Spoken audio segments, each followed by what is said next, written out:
What? It's like I said, he's been talking to himself as if having a conversation with somebody else. I don't know if he's finally going crazy after being stuck on the ship for so long or not. If he is, it's probably the worst time since we've got to jump ship as soon as possible. Probably don't have much time left anyways, so let's just go and use the pods. I haven't set the cameras fully in the pods yet, so I'll be in the holodeck one last time. Alright, I'll be in the pod bay, and maybe check in on Wolf if I have spare time, I guess. What a time. First we get stranded in space thanks to Wolf and Duck Brown. Next, Wolf made of shadow space energy comes and holds us hostage. Now we're going to crash on a planet that nobody else probably even knows about. Thanks, Wolf. Put my faith in you so I could become popular, and now my own life is at risk and will be stranded and unable to communicate with anyone. Anyways, we're finally here. The one everyone's been waiting for, or at least I assume so.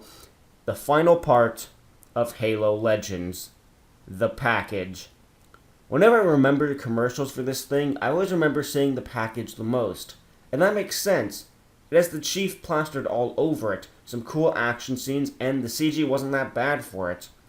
Looking back at the actual commercial, though, I apparently forgot some other shorts were in the commercial. So let's actually jump into the story of it now. We start off in space, where Chief and his team are being briefed on their mission. They are to infiltrate and claim the package within 10 minutes. If they aren't able to do it, the Covenant ship they are boarding is going to be blown up by the UNSC, despite the presence of the Spartans on it. I'm also not sure what vehicles are being used by the infiltration team, but I like them. Two of the members break off and begin to search and eliminate any hostiles they can, only for the first one they find to be a trap. Hey, that's the bomb design from Halo 2's first mission. And with that, Solomon is dead. And once again, the black guy dies first. The elites watching over talk about weakness and how they've killed them before Chief and Kelly are revealed to actually be alive, to no one's shock.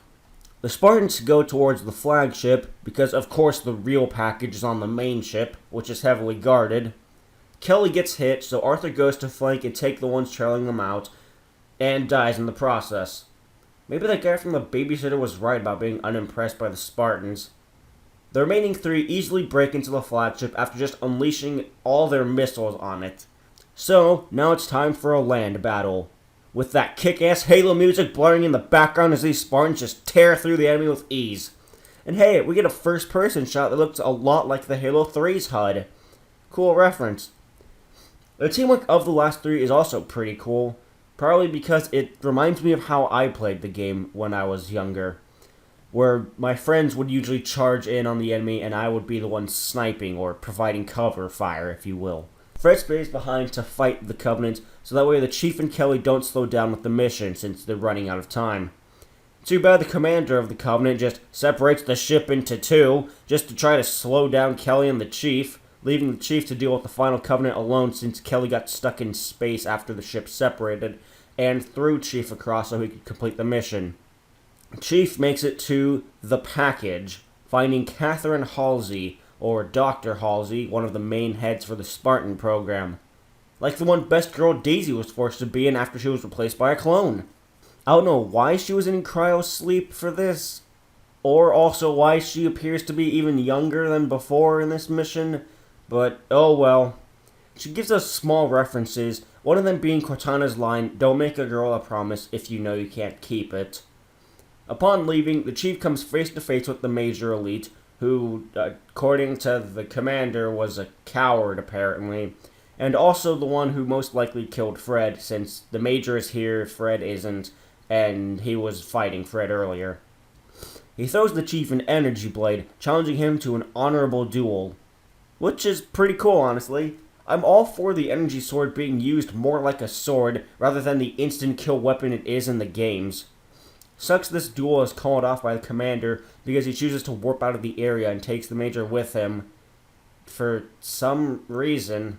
The two try to leave in an escape pod but are tailed by enemy ships. There's a small moment where Halsey looks to John and asks, "Can't you do anything?" And he just shrugs. Like, what do you expect me to do in an escape pod?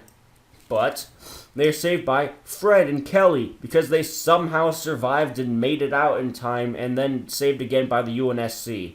Chief mourns the loss of Arthur and Solomon, and Halsey says that this is just the beginning. And with that brings the package to an end. Yet another story that's basically just a mission from Halo. The animation was pretty good, but the animations in Halo have always been good, and that's with the dreaded 3D models. I feel that Dr. Halsey being the package was supposed to be a twist, but I don't think it works that much since the only time Halsey was used in Halo Legends was in Homecoming, and she wasn't talked about anywhere in the package beforehand. Plus, she was already pretty aged in Halo Reach, a game that takes place before Halo Combat Evolved, mind you. The other Spartans didn't have much to them, so the deaths don't have that much of an impact on me. The action looked great though, and I did enjoy the Halo 3 HUD being used. It's not a fantastic story, but at least it wasn't boring. So I'd say this gets probably a 5 out of 10. Not good, not bad, but at least enjoyable. I'm Wolf, and I'll see you all later.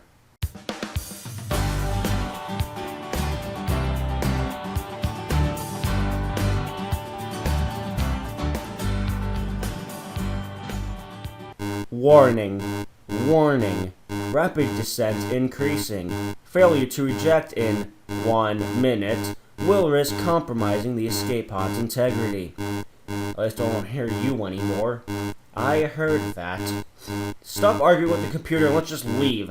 So, who gets what pod then? I'll take pod C. I'll go with, I call pod 1. Oh no, that's the one that didn't have all the fuel in it. Guess I'm left with pod beta then. On 3 we shoot. 1, 2, 3. I sure hope the other 2 will be okay in their pods. Darn. Wish that human copy of yourself took that extra minute of time. Then you all would have burned up. Oh, shut up, you. If I died, you won't have the fun of messing with me. How very true. Warning. Fuel reserves are low. And cannot guarantee enough fuel to land on the planet. Won't the orbit and fall just carry me down, though? Relying on orbit may result in death.